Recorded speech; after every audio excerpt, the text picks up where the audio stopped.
nasabi sa akin nung dumalo po ako sa Lamay, sa Burol ni Jimboy, nabanggit din sa akin na may nagsalita pa raw isa sa mga pulis na plantahan ng droga ang bangkay ni Jimboy at sinipa-sipa pa muna para mas siguro na siya'y patay na. At ang dumayb sa ilog,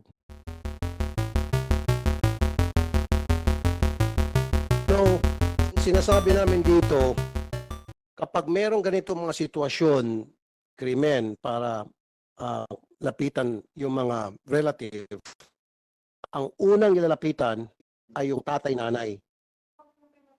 Kapag anak ang namatay o kailangan kunan ng clearance, tatay-nanay. Next in line, yung kapatid. So bakit yung kapatid ang inolor nyo yung kanyang waiver nang hindi nyo man lang kinukonsulta muna yung mas nakakatanda na dapat sa protocol siya munang inuuna yung tatay? Ba't hindi nyo ginawa yun?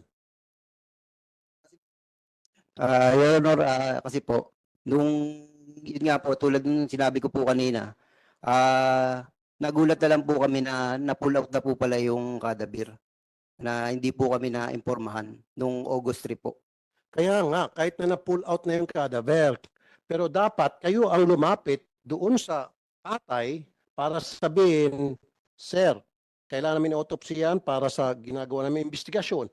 Ang nangyari, nakinig kayo doon sa waiver ng anak na for all we know, baka kasama yun sa tinakot. Kaya pumirma ng waiver. At saka isa pa, bata pa siya. Sabi nga ng Ma'am Roda, 21 years old. Hindi nyo, again, nasunod ang protocol dito. Nagpadalos-dalos na naman kayo. Saka excuse me po, Sir Idol Rapi, dapat po bang singiling nila kami ng 15,000 para po i-autopsy yung anak ko? Sino pong naningil, ma'am? Yung soko po, dapat po ba Soko? kami ng 15,000? Nangingil ka? Ng 15,000? Yun, wala po. Hindi nga po kami nakapunta doon sa Purinarya. Even nakita namin, di namin alam kung sa Purinarya talaga. Ma'am Roda, kanino nyo po binigay yung 15,000? Kanino nyo po inabot? Hindi po, ang ano po sa Kalaya na po, pina-pull out na po ng pamilya ko sa Puninarya. Okay, so sinisingil kayo ng 15,000 ng Soko sa i-autopsy si Jimboy. Opo. Meron ho bang kayong pangalan na maalaala na naningil? Yung pamilya ko po kasi yung nakausap nila Sir Idol Rapi. Sino po? May pangalan po tayo? Wala, hindi ko po na. Sa yung anak ko po si Geraldine, yung ang pumunta po sa Kalaya. Pwede ho natin makakausap si Geraldine para malaman kung sino po yung taga-Soko na naningil ng 15 ng pera para sa autopsy. Ito Idol Rapi. Sige, habang alamin po natin, Mr. Chair, isa pa po nasabi sa akin nung dumalo po ako sa Lamay, sa Burol ni Jimboy, nabanggit din sa akin na may nagsalita pa raw isa sa mga pulis na plantahan ng droga ang bangkay ni Jimboy at sinipa-sipa pa muna para mas siguro na siya'y patay na. At ang dumayb sa ilog para i-retrieve ang bangkay ay hindi pa mga pulis, kundi yung tubing ni Jimboy. Tama ba, ma'am? Ma'am Roda? Opo. Panindigan niyo po ang true statement na yun? Opo. Saka po baka Sa hindi pinchuhin? nila Anong pangalan po ng tsuhin? si Kuya Nick po. Nandiyan pa ba si Kuya Nick? Pwede makausap si Kuya Nick? Wala po dito. Kasi Yes, Mr. kaya ganito lang. Gusto ko malaman na Ms. Roda Baltasar kung sino yung pulis na nagsipa-sipa nung patay na yon at ako mismo sisipain ko sa harapan mo yung pulis na yon.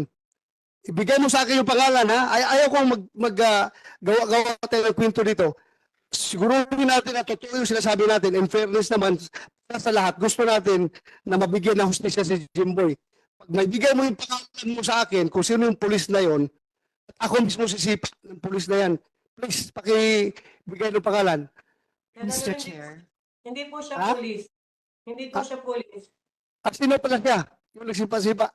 Hindi pulis. Ano po siya, parang asset po na hindi po nakita ng mga pulis na bumaba yung lalaki na yun, nahinila yung anak ko sa may burak. Tapos Sandali, sandali. Dandahan lang para marinig ka namin dito. Walang klaro ha. Pakidandahan. Sige nga, sino yon nagsipa ng patay? Hindi po siya pulis.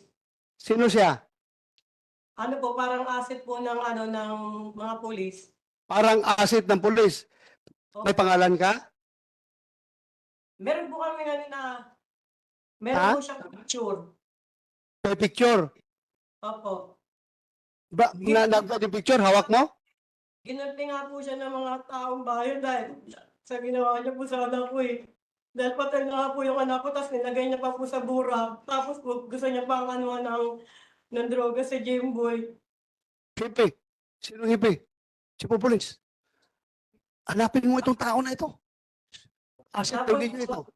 Senator, tapos po, ang balita po namin, dinala po siya sa police station, pero wala na po siya doon. Wala na po Sino? siya. Yung tao? Opo.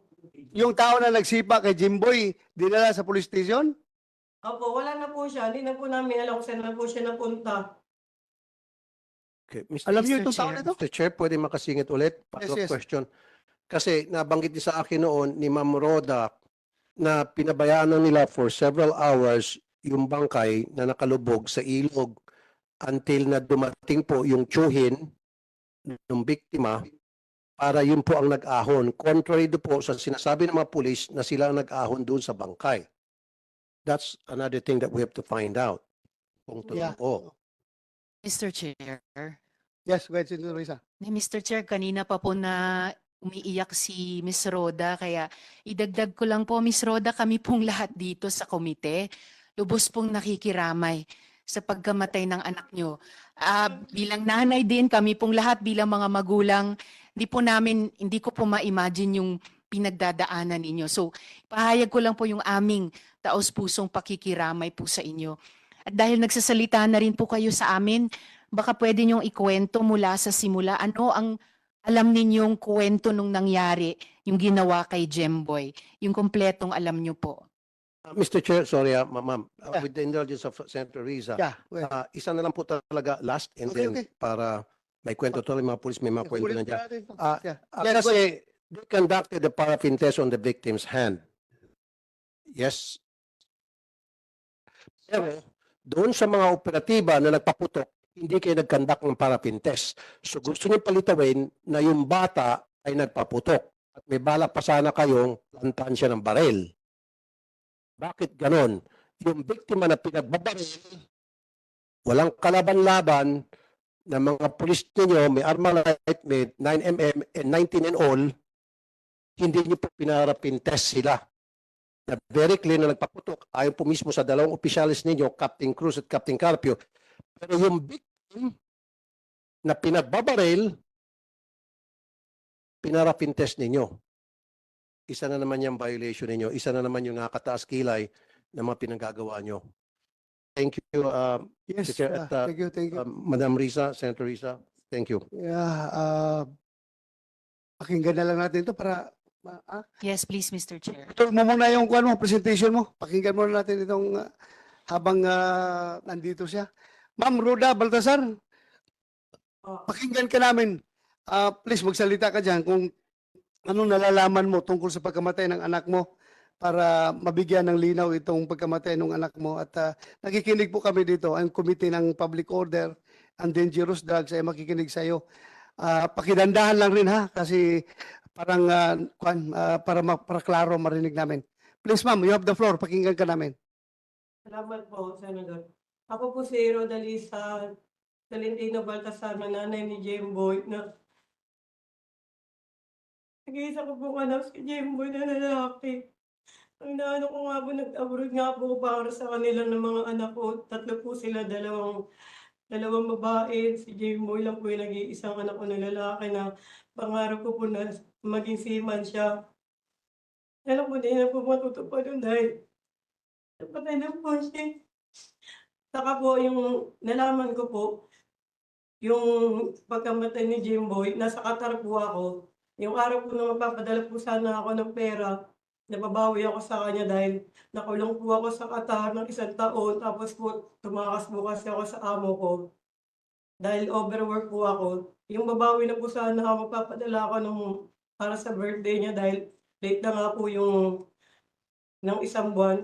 Ayun po pala yung papadala kong pera na yung pala sa birthday niya para po sa kamatayan niya. Tapos nag-message po ako sa kumare ko na sabi ko, Mars, magpapadala na, sabi niya, Mars, condolence. Sabi ko, bakit? Sino? Sabi niya, hindi pa alam yung anak mo. Napatay na. Sabi ko, bakit sinamatay? Nagbabaril na po na siya ng mga pulis sa bangka. Sabi ko, wala naman po kasalanan yung anak ko. Bakit po nila binaril? Dapat po bago nila kinausap po muna nila yung anak ko, kung ano po pangalan, kung ano po kasalanan.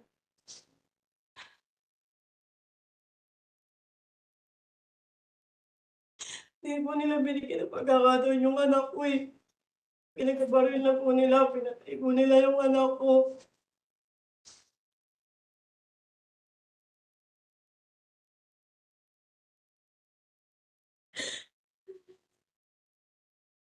Miss Rhoda, Pwede makasingit mabilisan. Yes, Mr. Chair. Mr. Chair, like what I said to you kanina, much better kasi medyo emotional siya. It's either yung si Sunny Boy ang pagsalitain natin tungkol dun sa kanya nakita o yung uncle because both of them were there. Samantalang si nanay pala ay wala, nasa abroad pa yung mga insidente. So yung kanya is second-hand information na lang. So emotional pa siya. So may tendency na baka medyo list ng konti. yeah, I agree with you, Senator Tulfo. Your Honor. Mr. Chair. Yes, Senator Risa. Ulitin ko lang po yung nabanggit ko kanina na ayon naman po sa mga abogadong kasama ni Sunny Boy ay handa po siyang humarap sa komite at sagutin yung ating mga tanong sa susunod pong na pagdinig. Pero kaugnay po nung nabanggit din, siyempre higit sa lahat yung lungkot, no, at yung sakit na nararamdaman ni Miss Rhoda, kung kaya